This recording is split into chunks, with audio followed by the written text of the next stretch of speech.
अस्सलाम वालेकुम my dears. आज का जो हमारा लेक्चर है कॉन्स्टिट्यूशन के हवाले से है, जिसमें हम आज आर्टिकल जो है हम पढ़ेंगे आज 41 से लेकर 49 तक, जो प्रेसिडेंट के मुतल्लिक हैं। प्रेसिडेंट ऑफ पाकिस्तान के मुतल्लिक हैं कि यहाँ पाकिस्तान में कौन प्रेसिडेंट बन सकता है, उसकी अपॉइंटमेंट कैसे होती है और उसका जो इलेक्शन का प्रोसीजर है वो क्या है। तो आज जो हमारे लेक्चर सीरीज़ का लेक्चर नंबर 4 है, जो हम आर्टिकल 41 से लेकर 49 तक देखेंगे। तो जो हमारा पहला आज का आर्टिकल है वो 41 है, जहाँ हम देखेंगे कि प्रेसिडेंट की क्वालिफ़िकेशन क्या है, वो कौन से क्वालिफ़िकेशन पे उतरता है जो उनको एक प्रेसिडेंट बनाया जाता है।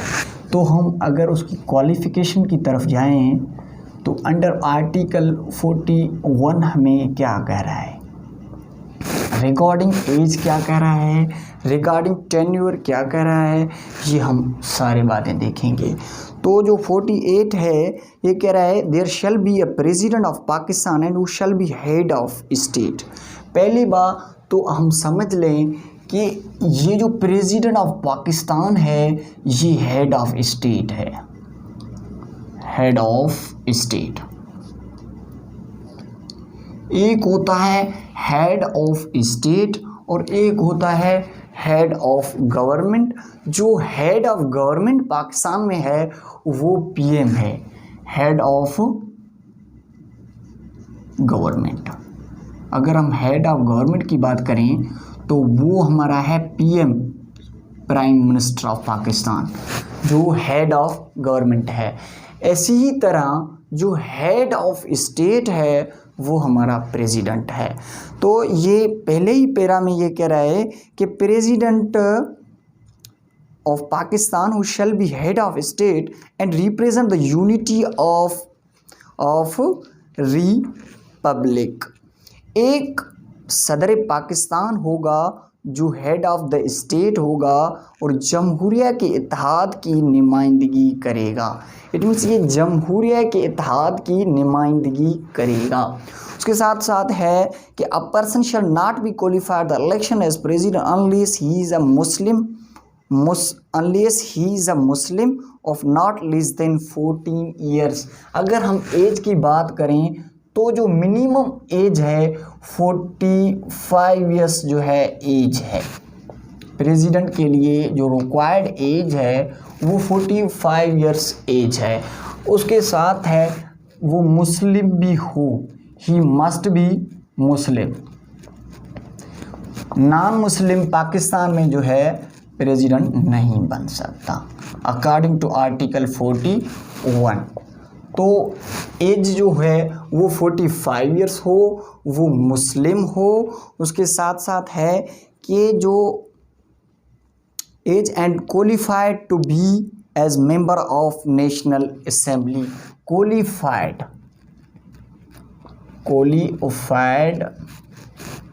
एज टू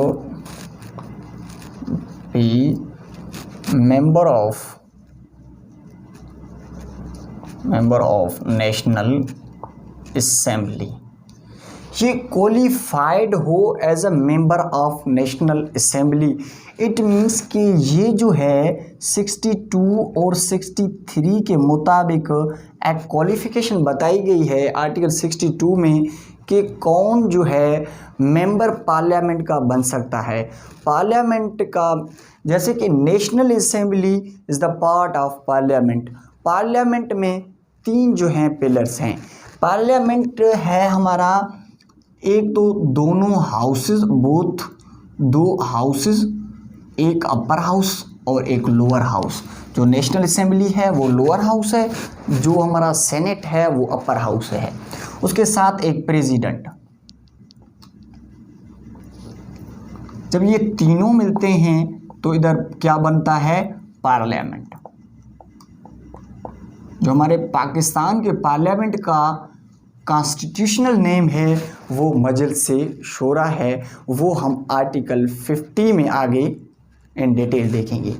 तो ये कह रहा है कि आर्टिकल 62 और 63 के मुताबिक qualified as to be member of national assembly, it means कि उसकी क्वालिफिकेशन हो कि वो मेंबर बन सके। इट मीन्स वो अमीन हो, सादिक हो, जो आर्टिकल 62 के मुताबिक हो, और 63 में एक डिस्क्वालिफिकेशन बताई गई है कि वो डिस्क्वालिफिकेशन की क्राइटेरिया में ना उतरे। 62 के मुताबिक वो जो है एक मेंबर ऑफ नेशनल असेंबली हो। ये जो है 3 से 4 एक क्वालिफिकेशन हैं, जो कंडीशंस हैं, these are must be fulfilled for being a president of Pakistan.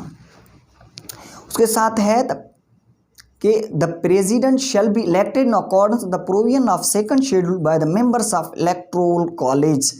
तो ये सेकंड शेड्यूल के मुताबिक इलेक्टोरल कॉलेज से जो है वो इलेक्ट किया जाएगा। अब इलेक्टोरल कॉलेज क्या है? Electoral college,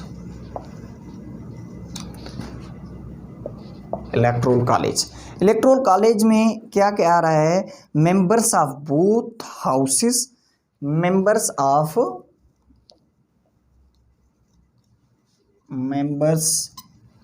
both houses.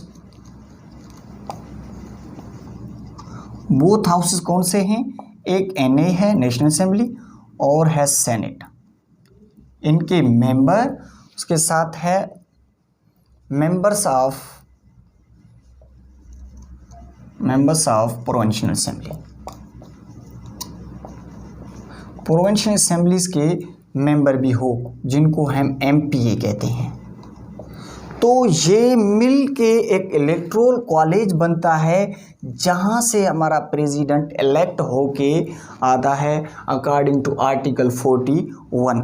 तो इलेक्टोरल कॉलेज में हमारे जो नेशनल असेंबली है, सेनेट है, और जो सूबाई असेंबलीज़ हैं, वो सब मिल के एक जो है इलेक्टोरल कॉलेज बनता है, जहाँ से प्रेसिडेंट जो है इलेक्ट हो के आता है। तो अगर हम मेंबर्स की बात करें एमपीएस की, तो पंजाब में ज़्यादा हैं, सेकंड नंबर पे सिंध में हैं, उसके बाद केपीके में हैं, उसके बाद बलूचिस्तान में हैं। तो पंजाब वाले तो आसानी से प्रेसिडेंट अपना बना लेंगे, क्योंकि उधर तो तकरीबन 350 से ज़्यादा होंगे, तो उधर तो आसानी से बन जाएगा।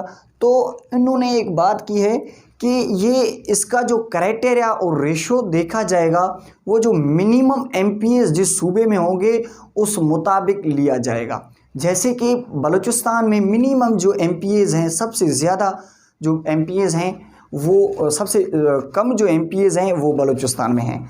तो वो बलूचिस्तान के जो एमपीए 67 है तकरीबन, तो वो उस रेशो के मुताबिक बलूचिस्तान, पंजाब, केपीके में भी इलेक्ट किए जाएंगे। जैसे कि उधर 67 है, तो अगर पंजाब में 300 से या 350 से ऊपर हैं, तो उस हिसाब से 5 या 4 बंदे मिल के एक जो है एमपीए का वोट पंजाब के हिसाब से बनेगा, सिंध में 3 के हिसाब से तकरीबन बनेगा। उसके बाद उधर जो एमपीएज हैं उनका एक एक वोट बनेगा। तो इस हवाले से उनका जो है रेशो डिवाइड किया गया है जो है प्रेसिडेंट के इलेक्शन के हवाले से। उसके साथ है the election of office of president shall be held not earlier than 16 days, not later than 30 days before the expiration of term of the president in office। ये तो सिंपल एक क्वालिफिकेशन थी प्रेसिडेंट के लिए। अब ये कह रहा है कि इसकी जो है कि कब इसको इलेक्ट किया जाएगा, इसकी इलेक्शन कब होगा। अगर एक प्रेसिडेंट अपना ऑफिस में है, ऑफिस वेकेंट नहीं है, तो इलेक्शन के आने से 2 माह के बाद, 2 माह से पहले नहीं, 2 माह के बाद 1 माह से पहले बिटवीन जो ये प्रोसेस बचता है, इस बिटवीन प्रोसेस में जो है उनको इलेक्शन करना है। जो भी इलेक्शन होगा, अगर 2024 में या 25 में इलेक्शन होना है, हम इमेजिनरी अगर देखते हैं, अगर इमेजिनरी हम कहते हैं 2028 में 1/5/2028 में इलेक्शन होना है प्रेसिडेंट का। तो अब हम क्या करेंगे, 2 माह पीछे चले जाएंगे, 1/3/2028 में चले जाएंगे।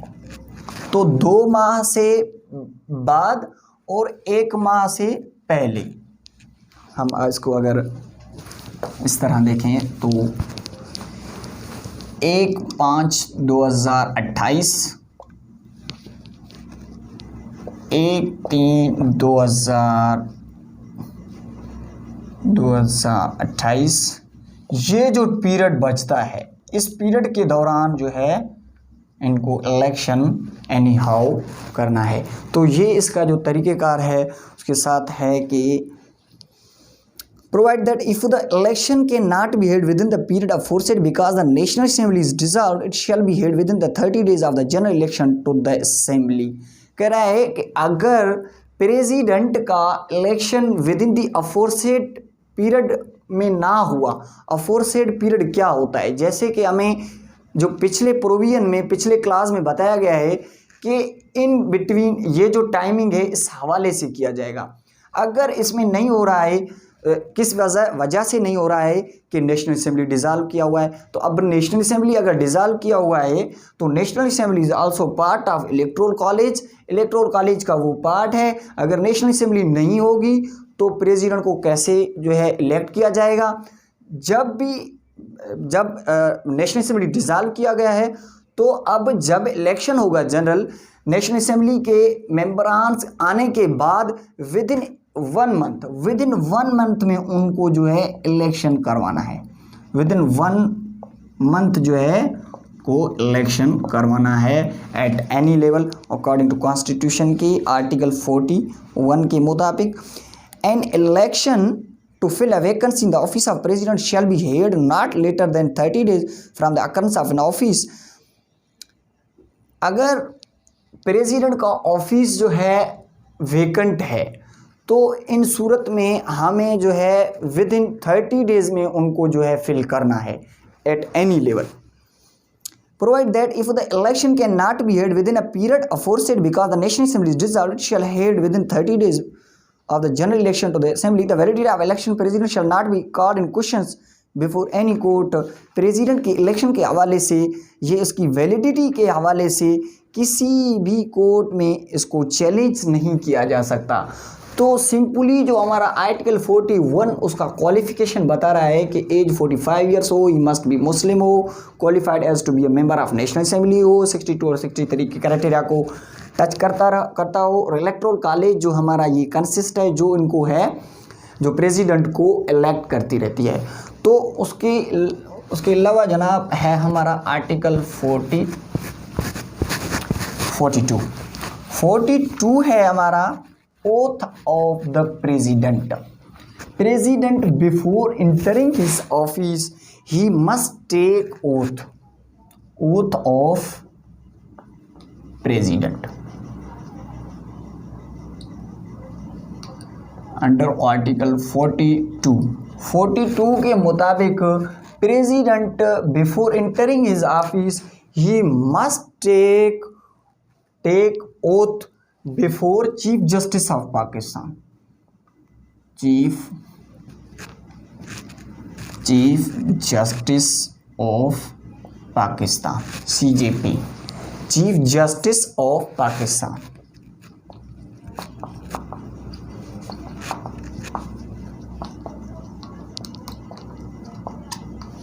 कि ये ओथ जो लेगा वो चीफ जस्टिस ऑफ पाकिस्तान के सामने लेगा अंडर आर्टिकल 42 के मुताबिक। जो 43 है ये कंडीशंस हैं, conditions of president, conditions of president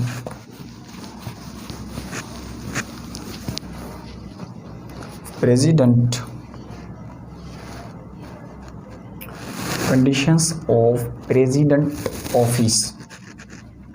ये इसके ऑफिस की जो कंडीशन कौन सी है अंडर आर्टिकल 43 के मुताबिक इसका जो कंडीशन है, he can he cannot take part in any service for profit। कोई भी जॉब ये नहीं ले सकता है फॉर गेन, फॉर प्रॉफिट। अगर ये प्रेसिडेंट बन रहा है, अगर वो नेशनल असेंबली का मेंबर है तो वो वहाँ से रिज़ाइन देगा प्रेसिडेंट बन के, और अगर कोई और जॉब है तो वो उसको छोड़ना पड़ेगा, क्योंकि जो प्रेसिडेंट होगा वो एक ही पोस्ट को संभालेगा और कोई भी प्रॉफिट के लिए, गेन के लिए या किसी वजह के लिए कोई भी ऐसा जो है पोस्ट नहीं रख सकता, क्योंकि ये एक कंडीशन है प्रेसिडेंट के ऑफिस के लिए अंडर आर्टिकल 43 के मुताबिक। उसके साथ है हमारा जनाब आर्टिकल 44 में सिंपली ये हमें बता रहा है कि टर्म, इसका टर्म क्या होगा। प्रेसिडेंट का टर्म जो होगा वो होगा 5 इयर्स। ये 5 इयर्स तक जो है इसका जो है टर्म 5 इयर्स। 5 इयर्स जो है प्रेसिडेंट का टर्म होगा अंडर आर्टिकल 44 के मुताबिक। और अगर ये इलेक्शन नहीं हो रहा है तो जब तक नया सक्सेसर ना आए और कोई प्रेसिडेंट इलेक्शन के बाद ना आए तब तक ये अपना ऑफिस संभाल सकता है, अपने ऑफिस का वर्क जो है कंटिन्यू कर सकता है। उसके साथ है president's powers to grant pardon. President's powers to grant pardon. President's powers to grant pardon.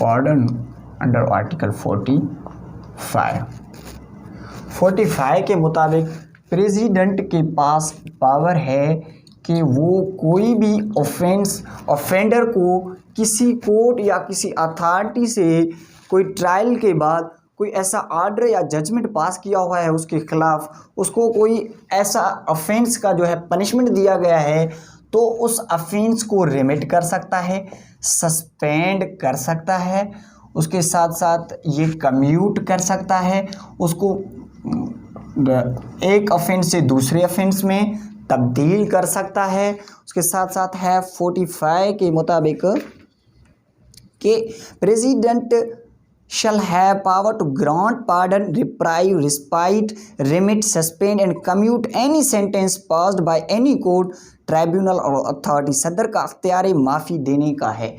ये माफ़ी देने का सदर के पास अख्तियार है कि कोई भी ऑफेंडर को किसी को भी किसके सज़ा को रिमिट करे, सस्पेंड करे, कम्यूट करे, तो ये उसकी अथॉरिटी में आ रहा है।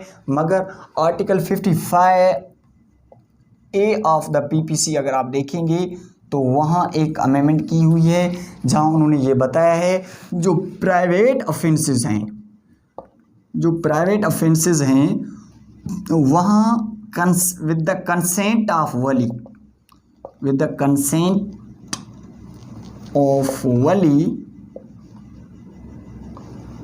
वली जो है वो जो है फिर पार्डन दे सकता है, रिमिट कर सकता है, सस्पेंड कर सकता है, कम्यूट कर सकता है। बट ये कंडीशन उधर लगी हुई है कि कंसेंट लाजमी है। जो प्राइवेट ऑफेंसेस हैं जैसे कि रेप हुआ, जैसे कि मर्डर हुआ, जैसे कि ऐसा कोई भी ऑफेंस जो रिलेटेड टू द प्राइवेट हो, कोई स्टेट ऑफेंस ना हो। जो स्टेट के ऑफेंसेस हैं उनमें तो प्रेसिडेंट के पास सिंपली पावर है, वो कर सकता है without any consent of from the any authority. तो पावर्स की अगर हम बात करें तो प्रेसिडेंट के पास कॉन्स्टिट्यूशन में अगर हम कहीं देखें तो एक पावर तो पार्डन की है और एक पावर है प्रेसिडेंट के पास है मेरे ख्याल में 58 में with the consent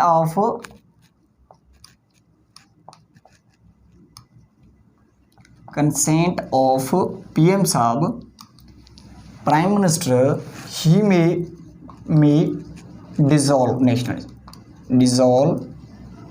assembly national assembly.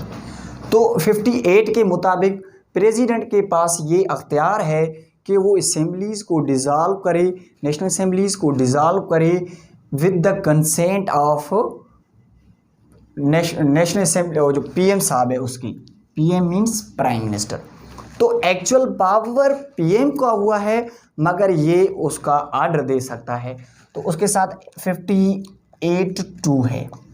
58(2) क्या कह रहा है कि अगर कोई भी पीएम साहब अपने ऑफिस से रिमूव हो चुके हैं, किसी भी तरीके से डेथ हो चुके हैं, मेंटल इनकैपेबिलिटी है, या किसी भी वोट ऑफ नो कॉन्फिडेंस के हवाले से उसके खिलाफ एक रेजोल्यूशन पास हो गई है, वो चले गए हैं, अब वो सीट वेकेंट है पीएम की, अगर वो विद इन रीज़नेबल टाइम कोई ऐसा पीएम इलेक्ट होके नहीं आता, तो इन सिचुएशन में पीएम प्रेसिडेंट के पास पावर है कि वो यहाँ भी असेंबली को डिज़ाल्व कर सकता है।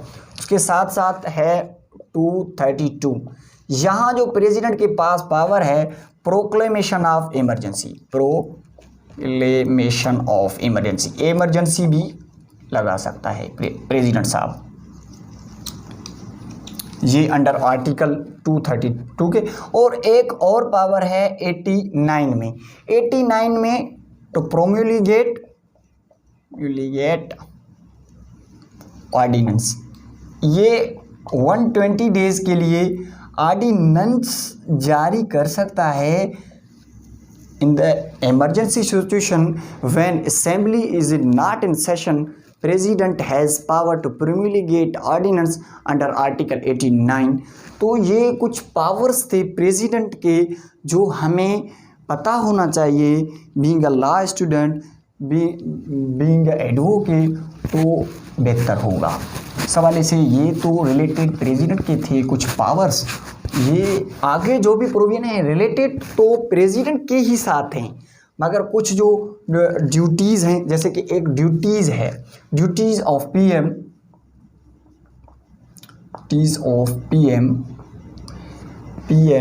In relation to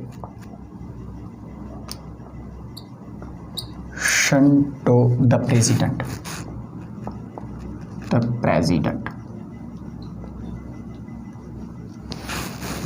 under article 46 के मुताबिक पीएम का कौन सा ड्यूटी है इन रिलेशन टू प्रेसिडेंट। तो president to keep informed, the prime minister shall keep in president informed in all matters of internal and foreign policy and in all legislative proposals of federal government intends to bring before the मजलिस। वज़ीर आज़म की ज़िम्मेदारी होगी कि वो सदर की इत्तला दे, मामलात दाखिला और ख़ारिजा पॉलिसी के मुतल्लिक वफाक के अमूर के इंतज़ाम और कानून साजी के तजवीज़ों से मुतल्लिक काबीना के फ़ैसलों के बारे में जो मजलिस शुरा के सामने पेश होने हो। तो ये पीएम की ड्यूटी है कि वो इन्फॉर्म्ड रखे प्रेसिडेंट को इंटरनल अफेयर्स से, एक्सटर्नल अफेयर से, या जो कोई भी अगर कानून साजी करनी है उसके प्रोपोज़ल के हवाले से, कौन से प्रोपोज़ल्स असेंबलीज़ में लेके आने हैं, तो हर चीज़ के हवाले से ये ड्यूटी है पीएम साहब की। वो जो है प्रेसिडेंट को जो है ना हर लिहाज से इन्फॉर्म्ड रखेगा, मगर ये प्रैक्टिकली जो है प्रैक्टिकली इसकी जो एप्लीकेशन है वो बहुत ही कम होता है, क्योंकि जो पीएम आता है वो हेड ऑफ गवर्नमेंट होता है, जो कैबिनेट का भी हेड होता है, जिसी के ही हाथ में होता है, तो वो पार्टी का चेयरमैन होता है, किसी को नॉमिनेट प्रेसिडेंट के लिए करवाता है और उसको इलेक्शन में सपोर्ट करके आगे लेके जाता है। तो फिर इसी हवाले से जो है प्रेसिडेंट कोई ऐसे क्वेश्चंस नहीं करता है रिगार्डिंग पीएम। तो इस हवाले से ये अगर कॉन्स्टिट्यूशनली देखा जाए तो ये पावर जो है प्रेसिडेंट की है कि उसको इन्फॉर्म किया जाए एक्सटर्नल और इंटरनल और लेजिस्लेशन के हवाले से। उसके साथ removal of the impeachment of president, तो प्रेसिडेंट को कैसे रिमूव किया जाएगा ऑफिस से, रिमूवल और impeachment of president, impeach impeachment of president.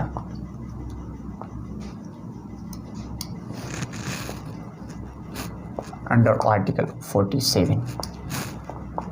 यहाँ 4 ग्राउंड्स हैं जिस ग्राउंड के बेस पे प्रेसिडेंट को जो है रिमूव किया जा सकता है। Grounds of physical grounds for impeachment के 4 ग्राउंड हैं जिन बेस पे प्रेसिडेंट को जो है रिमूव किया जा सकता है। एक ग्राउंड नंबर 1 है, ये है कि फिजिकल मेंटल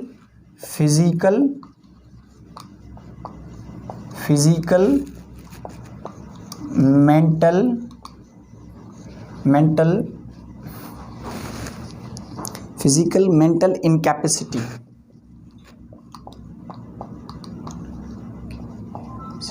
अगर फिजिकल या mental incapacity are impeached on charge of violating the constitution, या अगर वो वायलेट कर रहा है वायलेटिंग द कॉन्स्टिट्यूशन, इस चार्ज पे भी किया जा सकता है इम्पीच। उसके साथ है ऑफ ग्रॉस मिसकंडक्ट, कोई मिसकंडक्ट करता है तो इन ग्राउंड के बेस पे either house of the parliament के का कोई भी house, whether it may be the national assembly, whether it may be A senate, तो ये जो एक रिजोल्यूशन है कहाँ से भी आ सकती है। तो ये किस हिसाब से आएगी, 1/2 ऑफ द मेंबर उस पर साइन करेंगे, उसको मूव करेंगे। अगर ये इन रिस्पेक्ट ऑफ ये है नेशनल असेंबली तो चेयरमैन स्पीकर को भेजेंगे। अगर ये रिजोल्यूशन मूव हो रही है, ओरिजिनेट हो रही है फ्रॉम द सेनेट, तो चेयरमैन को भेजा जाएगा। तो फिर स्पीकर क्या करेगा कि एक ज्वाइंट मीटिंग बुलाएगा। स्पीकर क्या करेगा, ज्वाइंट मीटिंग बुला के वहाँ जो है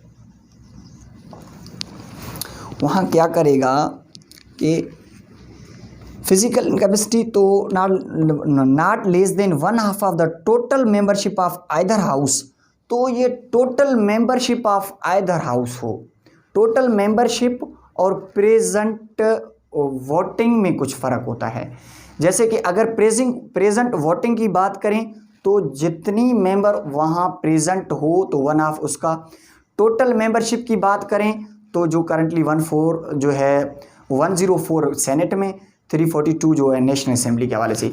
तो टोटल इधर कौन सी बात की हुई है, हमें समझने और जो है उन पे जो है ख्याल करने की बात ये है कि टोटल मेंबरशिप की बात कर रहा है। Total membership of the either house, कि आइदर हाउस से ये ओरिजिनेट हो सकता है, मगर टोटल मेंबरशिप का 1/2 हो। 1/2 इट मीन्स उसके आधे जो मेंबर उस पर साइन करें और उसको मूव करें। उसके मूव करने के बाद क्या होगा कि speaker shall within 3 days of the receipt of the notice the speaker shall summon the 2 houses to meet in joint not later than 7 days, not later than 7 days। तो ये 7 से लेकर 14 दिन के बिटवीन इनको समन करके इस मामले को डिस्कस करना है।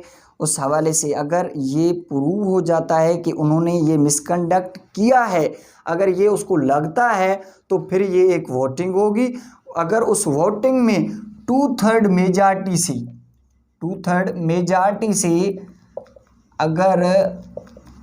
मेजॉरिटी से क्या हो रहा है कि प्रेसिडेंट के खिलाफ वोटिंग आ रही है इम्पीचमेंट की, तो प्रेसिडेंट को इमीडिएटली अपना ऑफिस छोड़ना पड़ेगा, क्योंकि उसको according to law, according to constitution के 47 के मुताबिक इम्पीच किया गया है। तो ये था हमारा president to act on advice. President जो एक्ट करेगा वो advice of the PM and the cabinet, जो कैबिनेट उसको कहेगी पीएम जो कहेगा उस हवाले से जो है वो पीएम या वो जो हमारा प्रेसिडेंट है वो एक्ट करेगा। President to act on the advice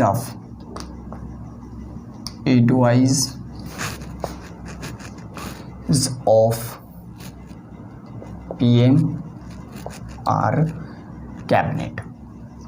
cabinet जो कहे या जो पीएम कहे उसी ही एडवाइस पे जो है प्रेसिडेंट को ही काम करना है अंडर आर्टिकल 48 के मुताबिक।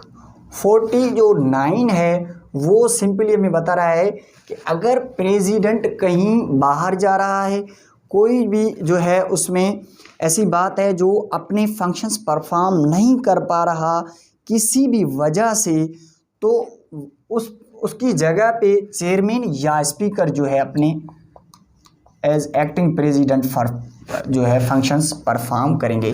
पहले तो चेयरमैन करेगा, अगर चेयरमैन भी ना हो तो फिर वो स्पीकर करेगा अंडर आर्टिकल 49।